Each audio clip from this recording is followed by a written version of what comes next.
When I entered the room that quiet afternoon, I had absolutely no idea that my brother Imran was in there resting.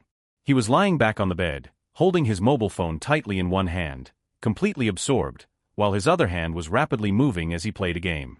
He was so deeply focused that he didn't even hear the door open. I couldn't even imagine how startled and shocked he was when he suddenly looked up and realized I was standing right there, watching him.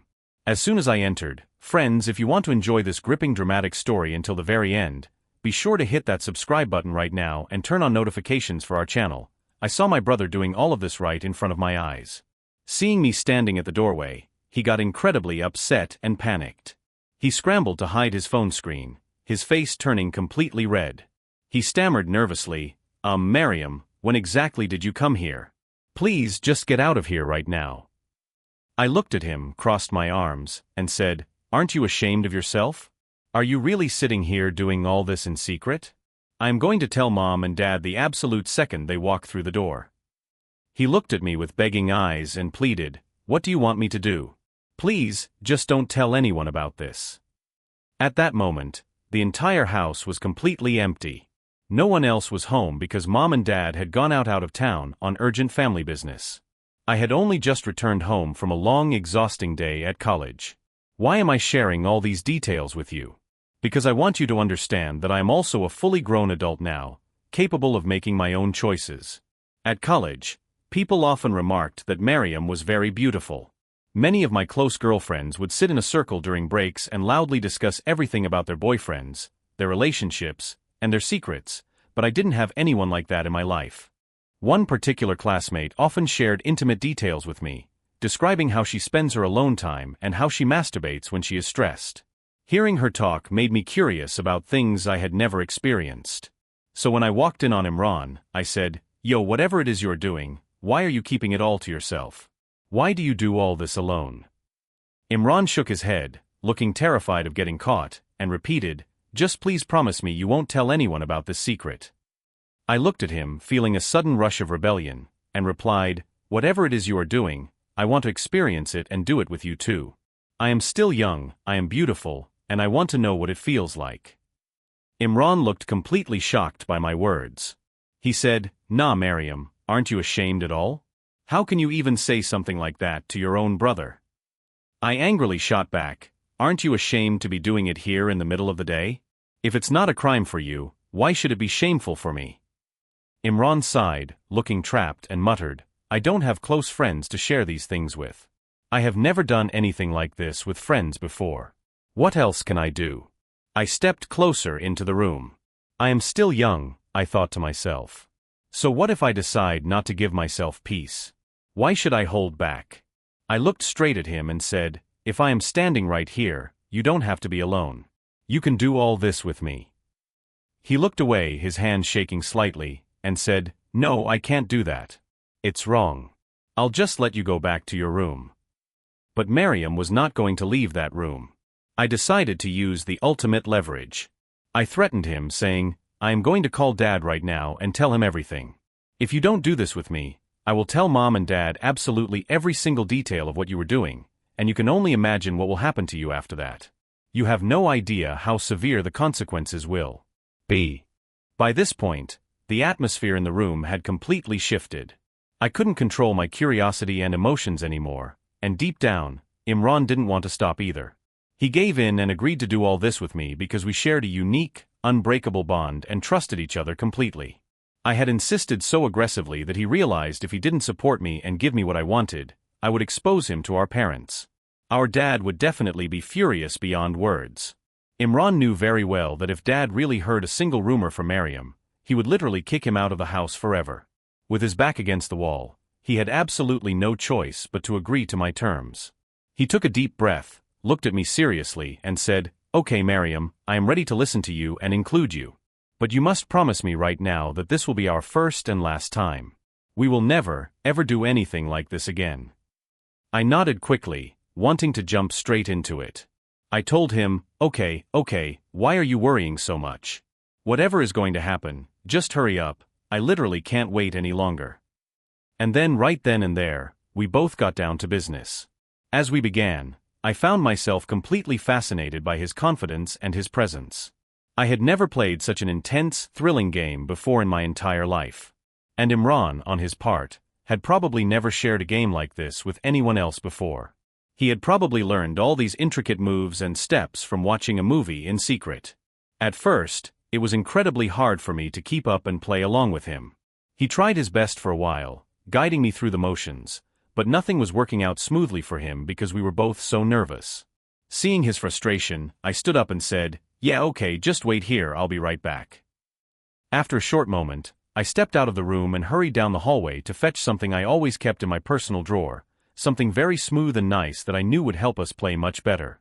When I returned and handed it to him, he looked at it confused and asked, "What exactly is this?" I laughed at his innocence and replied, "Just look at it, and listen, if you don't finish this right now, what are you even going to do?" I was honestly shocked by how intense my brother's behavior became once he understood. I couldn't fully comprehend the rush of adrenaline passing through me. He looked at me, his eyes dark with focus, and said, "Whatever you do, just hurry up. If Mom and Dad come back early, our work will remain completely unfinished. I am not letting you leave this room until you help me finish my game today." I nodded, completely swept up in the moment. Okay, I murmured. After that, Imran got fully prepared to continue the game using the lotion to make everything smooth. He tried with all his effort for a while, and at first, it still felt clumsy. But then, he started playing a bit in his own unique way. He got a brilliant idea and figured out exactly how to handle the situation. However, the moment he successfully achieved his goal, a wave of intense sensitivity hit me, and I suddenly became very uncomfortable. The feeling was overwhelming. I panicked slightly and said, "Wait, this is a prank, stop it right now." But he shook his head, completely determined, and said, "No, now is absolutely not the time to give up. We are in this together." I tried very hard to stay calm, but it actually hurt because I had never experienced anything so intense before. But he wasn't going to back down or stop halfway. After a little while longer, I finally got used to it and mastered the rhythm of the game. Tears literally welled up in my eyes from the sheer intensity of the emotion. I never imagined it could be so painful yet so deeply moving at the same time. I looked at Imran and whispered, "You didn't feel a single bit of pity for me, did you?" Imran looked down at me and replied, "I told you from the start not to do this. You were completely adamant and forced my hand. But it's okay now. If we were going to play this game together, we should have thought about the intensity first. Whatever it is, I can't give up on it now." After a few more intense minutes, he finally finished his entire part of the game. I sat there, catching my breath, realizing I had just gained a massive amount of life experience. But strangely, I already felt like I had to prepare myself for the next round. Maybe I didn't fully enjoy the first part because it was unexpected and painful, but now that the initial shock had passed, I told him that it brought a strange sense of deep peace and complete relaxation over my entire body. I smiled and told him I thought he would be able to continue this game with me for a very long time to come. Imran looked at me, a worried expression returning to his face, and said, "Are you not ashamed? What was supposed to happen has happened. Look at the time, Mom and Dad are coming back soon. If they see us together like this, everything will be completely over for us. They would literally kill us, and I don't want anything bad to happen." I nodded, understanding the danger, and said, "Okay." We both had separate bedrooms in the house. However, I often ended up sleeping in the same room with my brother because we would stay up incredibly late under the excuse of studying for exams. The electricity was also frequently cut off in our part of the house, making it too hot or dark, so I would just come over to his side and sleep there. Mom and Dad had their own master bedroom on the other side of the house. While we pretended to be busy with our studies, Mom and Dad had absolutely no idea what we were actually doing late into the night. It was already well past midnight. Usually, right after dinner, Mom and Dad would retire to their room and lock the door. Now, when it got late, they also had their own routine. Because of the thin walls, sometimes strange, muffled sounds would drift out from their bedroom. Hearing those noises, I knew exactly that Mom and Dad were completing their own plans for the night, just like they always did. Later that specific night, when I quietly stepped out into the hallway to fetch a glass of water, I heard those strange noises coming from Mom and Dad's room again. They were still awake and working on their relationship. Hearing them through the door made my heart race, and I couldn't contain my own excitement. I hurried back to our room, my mind spinning. Imran was already fast asleep, breathing quietly. I looked at him in the dim light and thought to myself that I couldn't live without this new bond we shared. I gently shook him until his eyes opened, and whispered, "Do you have any idea what Mom and Dad are doing in their room right now?" He groaned, half asleep, and replied, "What could they possibly be doing? What is your problem, Mariam? Just sleep peacefully.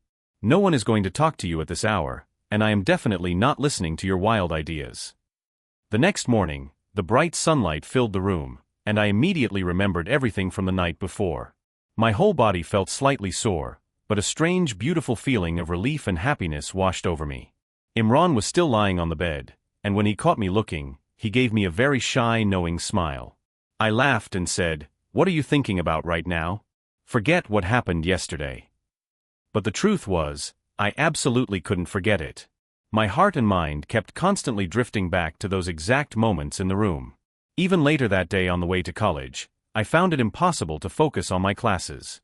During lunch, all my girlfriends were loudly discussing what was happening with their respective boyfriends, but Imran was the only person I could think about. The secret bond had completely consumed my thoughts. The very second I arrived back home, I rushed inside and saw Imran sitting all alone in the living room, staring intensely at his mobile phone. I quietly closed the front door, locked it, and walked straight over to him, standing close. He looked up, panicked slightly, and said, "Mariam, stop it, this is getting dangerous. We are going to get caught." I looked down at him confidently and said, "Well, you took a massive risk yesterday when you gave in, didn't you? So don't try to stop me now." Then, without wasting any more time, we both started the exact same game all over again. This time around, he was much more clever, experienced, and confident. There was barely any pain, and it was filled with pure pleasure and excitement. I looked into his eyes and said, "Make me completely yours today." He hesitated for a split second, looking around the room, but then he continued with passion. Our secret game went on for a long time. By the time it finally ended, we were both completely exhausted, but we also felt an incredible sense of mutual relief. Later that evening, when Mom and Dad finally returned home, we were sitting on the couch acting completely normal, as if nothing had happened. But that night, the pattern repeated itself perfectly. The familiar sounds came from Mom and Dad's room, and we took it as our cue to continue our own secret game. It became our beautiful, unspoken secret. I initially thought it would only happen a few times, but deep down, my heart told me this addiction was never going to stop. Imran also became visibly more attached to me over the next few weeks. We spent our entire days waiting anxiously for the house to empty out. One weekend, when Mom and Dad went out to the local market for a major shopping trip, we spent the entire afternoon together in the room. This time, I took full initiative into my own hands, guiding the experience and calming his nerves. Completely. He looked at me in absolute surprise and said he couldn't believe how bold and shameless I had become. But the truth was, I didn't feel a single ounce of shame anymore. This secret game gave me a sense of peace and thrill that nothing else could match. When we finally parted a few hours later, I looked at him seriously and said we needed to be exceptionally careful moving forward. If anyone ever saw us, our lives would be completely over. He strongly agreed. But then the very next night, the moment Mom and Dad fell asleep, we gradually and quietly started all over again. The addiction was taking over my life more and more every single day. I was still constantly daydreaming about him during my college lectures. My friends noticed the change in me but had absolutely no idea what my massive secret was. One afternoon, a girl in my class looked at me and asked, "Mariam, what exactly is making you look so incredibly attractive and radiant lately?" I just smiled secretly and replied, "Nothing at all. Just a consistently good mood." And in reality, it was Imran who was keeping me in such a fantastic mood every single day. As time went on, we became much more cautious and professional about our routine. We always made sure the door was securely locked, we never made a single loud noise, and we sometimes used different lotions and specialized products to double the pleasure and smoothness of our matches. Imran was now teaching me completely different ways to play, and I was learning every single strategy rapidly. Instead of any pain, it was now pure enjoyment. Sometimes, we would even sit back and talk about how it all unexpectedly started. I smiled and asked him, "Remember when you tried to blackmail me? Do you remember that?" He laughed out loud, shook his head, and said, "What are you talking about? You were the one blackmailing me with Mom and Dad's rules. Then we both laughed happily together, but deep down in my soul, a small fear remained of what would happen if Mom and Dad ever found out. Yet strangely, that very fear is what made our secret games feel even more intense, thrilling and unforgettable. Please note, this is a fully fictional story created strictly for digital content entertainment purposes. All characters, names and events depicted in this narrative are entirely fictional, and products of imagination. Our ultimate goal is simply to bring a bright smile to your beautiful faces. Please do not misunderstand the narrative. While some words and phrases throughout the script contain deliberate double meanings for dramatic effect, the core intent and meaning behind the storytelling remain entirely pure and focused on entertainment value. Asterisk.